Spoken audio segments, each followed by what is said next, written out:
سر دې د لمره پټوه تندی دې کرښې اخلي د څڼورو سره پکه ټانټۍ مه ماتوه خپل په دا لاس شریفه ځمکه باندې مه نازېږه د درست نظام سره ملکه ټانټۍ مه ماتوه کور ته د خوراک لپاره مه راځه ستا ډوډۍ مو بزو ته اچولې ده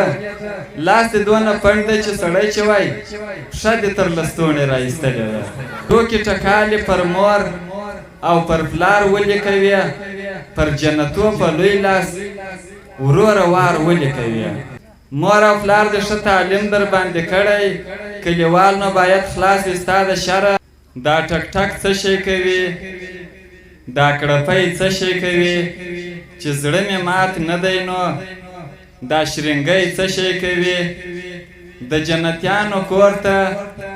پرنګی څه شی کوي په دې جنت وطن کې دوزخی څه شی کوي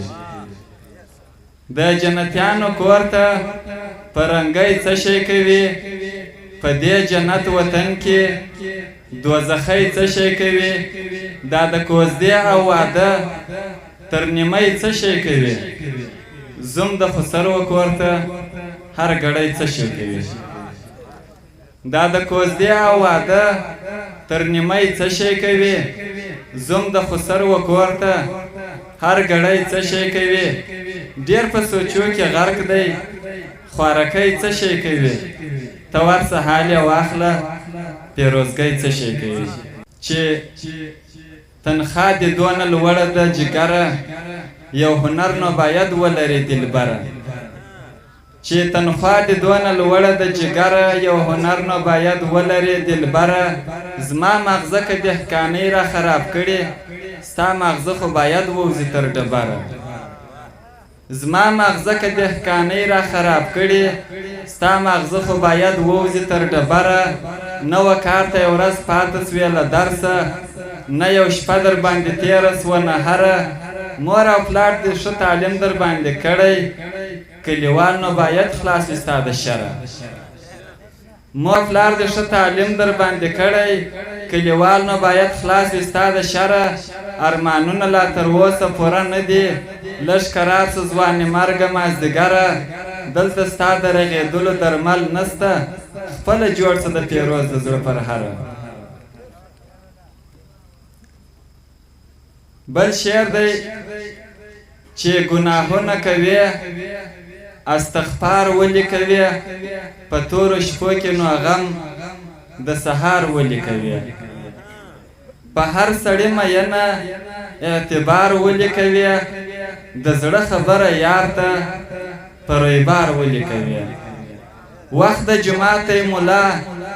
انتظار ولې کوي توپیر ترمنځ د ملک او د خوار ولې کوي ټوکې ټکالې پر مور او پر پلار ولې کوي پر جنتو په لوی لاس وروره وار ولې کوي زه د لمانځه لپاره دا بانډار ولې کوي لمونځ دې کوه په سوچ کې کاروبار ولې کوي خدای د کرارې مل دی دا تلوار ولې کوي پیروزه هر سړي ته یا کزار ولې کوي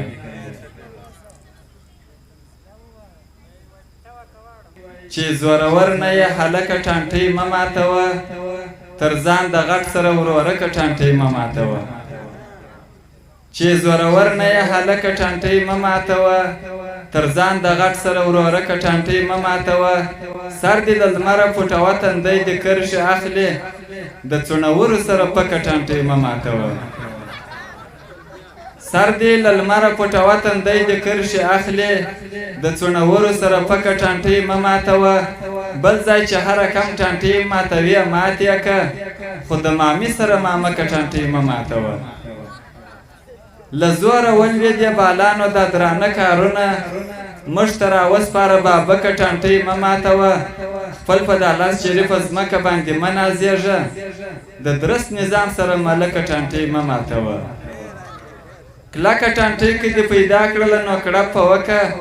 مګر شرکه او نازکه ټانټۍ مه ماتوه رحمان خو پرېږده د دا کشر خوشحال خان سره لا پیروزه وادې خلم بلکه ټانټۍ مه ماتوه وروستی شعر دی وایي غټه دربلۍ دې درولې ده بزې ته دې غړکه رانیولې ده امید صاحب غټه دربلې دې درولې ده بزې ته دې غړکه رانیولې ده کور ته د خوراک لپاره مه راځه ستا ډوډۍ مو بزو ته اچولې ده کور ته د خوراک لپاره مه راځه ستا ډوډۍ مو بزو ته اچولې ده لاس دې دونه پنډ دی چې سړی چې وایي پښه دې تر لستوڼې را ایستلې ده لاس دې دونه پنډ دی چې سړی چې وایي پښه دې تر لستوڼې را ایستلې ده ته د ټکټر بال ته ورختلی یې غوټه دې ټیلې ته غورځولې ده خپله په وطن کې پلونه خورې موږ ته دې تر باره اړولې ده شعر دې پیروزه مزه نه لري وچه ککرۍ دې په لړلې ده د توجه